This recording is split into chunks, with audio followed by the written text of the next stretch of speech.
बहिणीची देवी प्रणेश, शनाया आणि प्रेरणा चालल्या तिकडे. Bye bye. मी ना कुठेतरी मनामध्ये ना नास्तीच घेतलेली आहे या फ्लाईटच्या प्रवासाची. बाहेर पडतो धुवाधार पाऊस आणि दोघं सांगतायत की स्टॉप रेन. नमस्कार, माझं नाव प्रगत लोके आणि इकडे माझ्या बरोबर आहे प्रणेश आणि शनाया. आणि आजचा दिवस आहे. आज चालले आहेत फायनली प्रणेश आणि शनाया US ला. ओके, जरा काही कारणास्तव थोडं डिले होत होतं, पण थँकफुली, कारण आता दोघांची पण शाळा चालू होणार आहे. प्रणेशची तर गुरुवारपासून होतं प्रेरणा. ओके, कारण एकदम कट टू कट होतं, कारण आता जर नाही झालं असतं आमची काही कारणास्तव पासपोर्ट डिले झालेला. तर आता प्रणेश पण टेन्शनमध्ये आलेला, पण आता टेन्शनची गरज नाही आहे. पासपोर्ट आला आणि आज संध्याकाळची फ्लाईट आहे. तर फ्लाईटवरून आता प्रणेश, शनाया आणि प्रेरणा ओके तिघे जण चालले US ला. आणि आज बघा रक्षाबंधन जरा उशीर आहे, तर आता आम्ही आमचं रक्षाबंधन आजच सेलिब्रेट करतोय. तर या रक्षाबंधन सेलिब्रेट करूया. So Pranesh, what is a flight timing? 8 o'clock is boarding time for Delhi flight, right? Yes. Okay, तर इकडून त्या दिल्लीला जातात आणि दिल्लीवरून मग त्यांची सॅन फ्रान्सिस्कोची फ्लाईट आहे. बघा, आणि शनायाची मस्ती चाललेली आहे. आणि इकडे बघा आपला आता पार्ट वगैरे रेडी झालेला आहे रक्षाबंधनचा. आणि इकडे प्रेरणा पण रेडी आहे. सो प्रेरणा, कसं वाटतं आता फायनली? फायनली म्हणजे मी याच्यासाठी बोलतोय कारण आपला जवळजवळ 2 आठवडा डिले झाला ना. 2 आठवडे डिले झाला. ओके, सो बघा इकडे बघा आपला आरतीचं ताट रेडी झालेलं आहे. तर या चला रक्षाबंधनाला सुरुवात करूया. इकडे आई आहे, प्रेरणा आहे, प्रेरणा पण रेडी झाली आहे. आणि इकडे पप्पा आहेत आणि इकडे प्रणीश आहे. Okay okay. सो आता वेळ झाली ती रक्षाबंधन सुरू करायची. आता प्रेरणाला पण राखी बांधली जाणार आहे. ओके प्रेरणा, त्याचं काय? त्यांच्यामध्ये भाऊ आणि वहिनी दोघांना मान असतो राखीचा.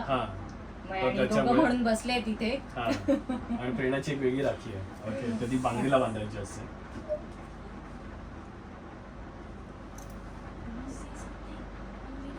हॅपी रक्षाबंधन.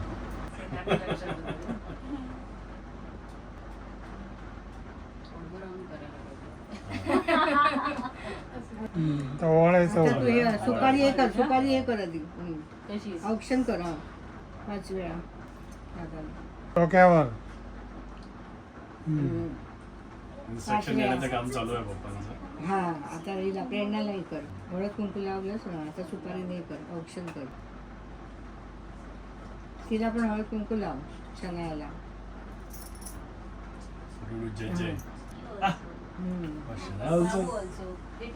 त्यांना पण हे केलं पाहिजे. लहान मुलं ही देवाघरची फुलं असतात ना, मुलं असतात देवाघरची. बाबूला पण कर. Stand here. सो प्रणीतचं पण रक्षाबंधन चाललंय. ऑप्शन चालू आहे. आता राखीबंधनाचं काम.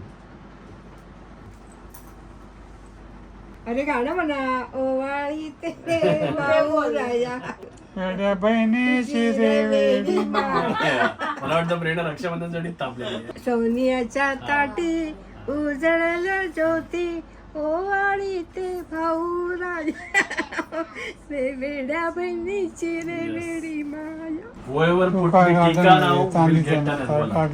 Who's gonna put me tika? Tika. Oh, that this you need to do to me. This one? येतोय. Very so much. Yeah. I'm ready. I did it. Yeah, okay, you do that to me. Okay, thank you. And you will get this one then. Right? अरे वा. Okay. Sharad. Now you put this to me. Okay, now you will get this one. अरे मामीला पण लावायचं. चल बाबू, मामीला पण लाव. रंगवा. बघ त्याच्यात हा, येतोय. You like cold? फोटो नाही काढले. I will like now. I can keep all my things out. तो बघा आमचं रक्षाबंधन चालू आहे. ओके, सो असंच होतं की जेव्हा तुमच्या घरातली बहीण किंवा भाऊ अब्रॉडला असतात. ओके, तर तुम्हाला रक्षाबंधनचं काही सण वगैरे तुम्हाला इथं प्रीपोन करावे लागतात, नंतर पोस्टपोन करावे लागतात. ॲटलीस्ट आम्ही या मंथमध्ये तरी करतोय रक्षाबंधन. हा ना. ओके, ज्या मंथ आहे रक्षाबंधनचा, थँक्स टू US एम्बेसी. असंच बोलावं लागेल आपल्याला. आणि बघा ही प्रेरणाची राखी आहे. ओके बघा, सो अशी ह्याला बांधलेली आहे तिच्या. आणि डेली वेअर घालायला तिने छान असं मला ब्रेसलेट पण घेतलेलं आहे. यस. ओके, आणि तिकडे शनाया आहे आणि इकडे प्रणीश आहे. आणि प्रणीश पण त्याचा व्हिडिओ शूट करतोय. सो बघा बाहेर पडतो धुवाधार पाऊस आणि दोघं सांगतायत की stop rain, we need to go to USA म्हणून. बघा ना, आणि काय पाऊस खरोखरच धो आहे एकदम. मेन तर काय इथून दिल्लीला जायचं आहे, दिल्लीवरून मग त्यांची US ची फ्लाईट आहे. तरी 4 तासाचा गॅप आहे दिल्लीला, बट ऑल्सो फ्लाईट वेळेवरती सुटेल आणि दिल्लीला सुटून जाते. सो आता वेळ झाली आहे ते US ला निघायची, आणि प्रेरणा आणि शनाया पप्पांना सांगतात या US ला म्हणून. चला तुम्ही आता तर या चला पुढच्या वेळेला. आता आपण निघूया. Shanaya, are you ready go to US? Pranish, अरे where is Pranish gone? Oh, it's here? Okay. Are you ready to go to US? चला निघूया. सो बघा, प्रणीश, शनाया आणि प्रेरणा चालल्या तिकडे. Bye bye. ओके, सो बोलूया नंतर. आता जरा पटापट पळूया आपण. शुभ सकाळ. महाराष्ट्रातला पाऊस का थांबण्याचं नाव घेत नाही, पडतोच आहे. इन वे चांगलं पण आहे, पण जर जुलै महिन्यात जरा जास्तच पाऊस झाला असं नाही वाटत का तुम्हाला? थोडा कन्सिस्टंटली पडला पाहिजे, नाही तर मग कसा ऑगस्ट नंतर सप्टेंबरपर्यंत ते पूर्णच जडी मारेल आणि मग परत एकदा शेतकऱ्यांचं नुकसान होऊ शकतं. सो पाऊस तर पडत राहील. काल प्रेरणा, प्रणीश, शनायाला एअरपोर्टवरती ड्रॉप केलं, आणि आज सकाळी जेव्हा मी उठलो ओके त्यावेळी घरामध्ये जाणवली ना म्हणजे शांतता. जेव्हा प्रणीश आणि शनाया येथे होते ओके त्यावेळी सकाळी नुसती गोंधळाने सुरुवात व्हायची. शनायाचं तर फिक्स होतं मामाला उठवण्याचं ओके, तर ती आल्यापासून ते उठवण्याचं काम करतेच आहे. मामा मामा मामा असं करून ती उठवत राहायची ओके. सो यस, ते कुठेतरी आता जरा सगळं शांत झालेलं आहे. आणि आता काल प्रणीश, शनाया आणि प्रेरणा म्हणजे त्यांची एअर इंडियाची फ्लाईट होती, तर थँक्स टू एअर इंडिया. आता म्हणजे पूर्वी ना नुसती धाकधूकच असायची, कारण एकदा पप्पा पण जेव्हा इथून ना US ला गेले एकटे, तर त्यावेळी ना इथून ना तुर्कीला त्यांचं विमान जाणार होतं. तुर्किश एअरलाईन्स होती, आणि मधला टाईम फार कमी होता, तर त्यांचा फ्लाईट मिस जायला, कॉन्टॅक्ट होत नव्हता, एवढा हेडेक जायला ना, तेव्हापासून मी ना कुठेतरी मनामध्ये ना लास्तीच घेतलेली आहे या फ्लाईटच्या प्रवासाची. आणि त्याच्यामुळे आत्ता मला पण कधी एकदा ते पोचतात तिकडे ओके असं होऊन जातं, तोपर्यंत मी आपलं स्टेटस चेक करतो, सॉरी विमान कुठपर्यंत आलं. आणि मला असं वाटतं कुठे ना कुठेतरी ना पूर्वीच्या काळी जेव्हा वडील, काका, आत्या जेव्हा कोकणातून गावातून जेव्हा मुंबईला असतील ना, मला असं वाटतं कुठेतरी त्यांच्या मनामध्ये पण, आजोबांच्या आणि आजीच्या मनामध्ये पण ना अशीच धास्ती असेल ना की अरे यार ही मुलं कशी जात आहेत, मुंबईला पोचतील, कशी वेळेवरती पोचतील ना, कसं काय त्यांचं होईल सगळं वगैरे. कारण त्या पूर्वीच्या काही बोटींचा पण प्रवास असायचा आणि STचा पण प्रवास असायचा, पण आता पण तसंच काहीच आहे ओके. सो आता पण म्हणजे आता प्रेरणा शनायाचं विमान मी बघितलं ना, तर ते आता कुठेतरी जपानवरती होतं, आणि एक संध्याकाळी 7 वाजेपर्यंत ते US ला पोचतील. एकदा पोचले की मग जरा आईचं वाटेल ओके. आणि हां, एअर इंडियाबद्दल सांगत होतं, तर एअर इंडियाने आता बरेचशांना डायरेक्ट फ्लाईट चालू केलेल्या आहेत. तर मुंबईवरून पण डायरेक्ट फ्लाईट आहे सॅन फ्रान्सिस्कोसाठी, पण ती थोडी एक्सपेन्सिव्ह पडत होती. आता ॲक्च्युली त्यांचं थोडं मध्ये विजा आणि स्टॅम्पिंग या सगळ्यामध्ये ना थोडा डिले झाला ओके. तर त्याच्यामुळे कसं त्या कुठेतरी प्रणीशनाला USची पण आठवण येत होती, त्यांच्या मित्रमैत्रिणींची, आणि त्याच्यामुळे प्राईजमध्ये पण ना खूप डिफरन्स येतो, आणि खूप पैसे मोजावे लागतात ज्यावेळी तुम्ही त्यावेळी तिकीट काढता तेव्हा. पण त्याला काय पर्याय नव्हता. That is a part of, म्हणजे सगळ्यांना असं वाटतं अरे लोक US मध्ये राहतात, अरे मस्तपैकी एन्जॉय करतात वगैरे, पण हे विजा आणि या सगळ्या गोष्टी, आणि नंतर मग अनप्रिडिक्टेबिलिटी असते बऱ्याच वेळी स्टॅम्पिंगची, इंटरव्ह्यूची, तर त्यांच्या मनामध्ये ना नेहमी ती धाकधूक नेहमीच असते okay. So that is not म्हणजे आपण इथे मस्तपैकी मुंबईमध्ये राहतो, रिलॅक्स आयुष्य आहे ओके. सो या कम्पेअर टू म्हणजे असं समजू नका, त्यांना पण बरेच कॉम्प्लिकेशन्स असतात. म्हणजे जी तिकीट समजा आज 80,000 जाऊन येऊन काम झालं असतं, किंवा ₹1,00,000 जाऊन येऊन काम झालं असतं, तिथे आता कुठेतरी ₹1,50,000 नुसतं जायला मोजायला लागतात ओके. सो आहेत बऱ्याच गोष्टी आहेत. आय होप सो हा जो प्रवास आहे तो अजून सुखकर होईल. जसं आता Mumbai to San Francisco direct flight झाली आहे, तर तिचं जरा प्रायझिंग वगैरे कमी झालं. आता पण ते एअर इंडियानंच गेले, पण Mumbai to Delhi, Delhi to San Francisco, म्हणून ते आता कुठेतरी जपानवरती आहेत दिल्लीवरून जाताना, पण त्याची प्राईस थोडी कमी होते म्हणून ते तिकडून गेले ओके. पण ते पण छान वाटतं याला ॲक्च्युली. कसं इथून दिल्लीला जाणं म्हणजे आपल्या देशातच आहे, त्याच्यामुळे एक कम्फर्ट वाटत राहतो. यस, आता त्यांचा प्रवास चालू आहे, आणि बेस्ट यार हे जे फ्लाईट प्राइजेस आहेत तर ते अजून कमी झाले ना तर आपल्याला पण जगभर फिरता येईल.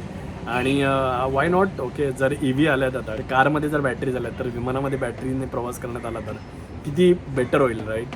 कारण आता इंधनाचीच कॉस्ट सगळ्यात जास्त आहे ॲक्च्युली, आणि जर ते इंधन न वापरता तर उद्या बॅटरीवरती चालणारी विमानं आली तर काय मग विमान कंपन्यावाल्यांना बंद पडा ना.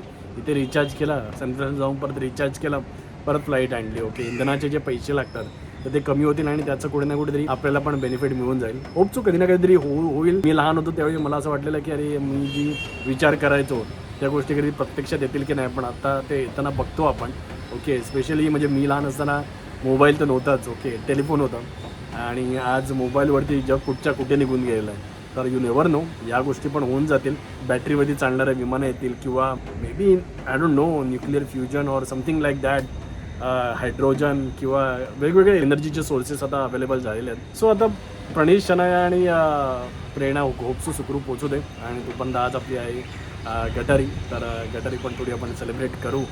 ओके, सो उद्यापासून सोमवार, श्रावणी सोमवार चालू होतं आहे. जे लोक पण श्रावणी सोमवार पाळतात तर त्यांना बेस्ट ऑफ लक. ओके, अजून काय बोलू. आणि आता लवकरच कर्जतला पण जायचंच आहे. ओके, कर्जतचं पण घर आता म्हणजे 1 तारखेपासून रेंट तर चालू झालं आहे. ओके, सो बाकी सगळ्या गोष्टी आता तिकडे अरेंज करायच्यात. एक बेड मागवला आहे, एक कबर्ड मागवलं आहे. ओके, एक सोफा कम बेड घ्यायचा आहे आणि छोट्या छोट्या गोष्टी अजून घ्यायच्या आहेत. ओके, इकडे माझं स्टडी टेबल होतं म्हणजे ऑफिसमधलं, ते आणि 2 प्रॉपर चेअर होत्या, तर त्या पण आता घेऊन जायच्या आहेत. प्रेरणाने पण बरंच सामान, प्रेरणाचं उकुलेलं घेऊन जाऊ किंवा प्रेरणाचं कलरिंगचं सामान वगैरे. ओके, थोडी शांतता असेल तिथे अजून आणि मस्त आहे जागा. तुम्ही बघितलात व्हिडिओमध्ये आणि तुम्ही जो रिस्पॉन्स दिला तो पण छान होता. ओके, सो मजा येणार आहे कर्जतमध्ये आणि फिरायचं पण बरंच आहे. ओके, म्हणजे सगळे वॉटरफॉल कवर करणार आहेत. कर्जतवरून माथेरान, बदलापूर, अंबरनाथ, त्यानंतर मग भीमाशंकर साईड झाली, त्यानंतर मग लोणावळा, खंडाळा, पावनाला एक साईड झाली, खोपोली पाळली साईड झाली. नंतर माझा एक सगळ्यात फेवरेट जो रोड आहे जो मला एक्सप्लोर करायचा आहे तो आहे पेण खोपोली रस्ता. ओके, सो तो अनएक्सप्लोर्ड आहे, मी त्या रस्त्याला कधी गेलो नाही आहे, तर मला तो एक्सप्लोर करायचा आहे. आणि त्याच्याशिवाय मग अलिबागला आणि या सगळ्या गोष्टी एक्सप्लोर करायच्यात. आणि या दरम्यान तुमचं जर कुठे तिकडे एखादा फार्म हाऊस असेल, विला असेल, रिसॉर्ट असेल आणि तुम्हाला जर प्रमोट करायचं असेल तर तुम्ही मला ते पण सांगू शकता. किंवा तुम्हाला रेंटल बेसिसवरती द्यायचं असेल तरी जरा तुम्ही मला कॉन्टॅक्ट करू शकता. आपला नंबर तुम्हाला दिसतो आहे स्क्रीनवरती, 8261051230. तर त्याच्यावरती तुम्ही कॉल करून त्याबद्दल पण मला अपडेट देऊ शकता. आणि मला असं वाटतं तर या ब्लॉगमध्ये मी इथेच थांबतो. आता जरा बॅक टू वर्क, जरा अजून जोमाने. Okay, so relax time, family time is over आणि आता घणाघाती काम सुरू करायचं आहे. ओके, तर भेटूया एका नवीन व्हिडिओमध्ये. जर तुम्हाला व्हिडिओ आवडला असेल तर प्लीज लाईक करा, शेअर करा आणि आपल्या चॅनलला सबस्क्राईब करून बेल बटन दाबा. धन्यवाद.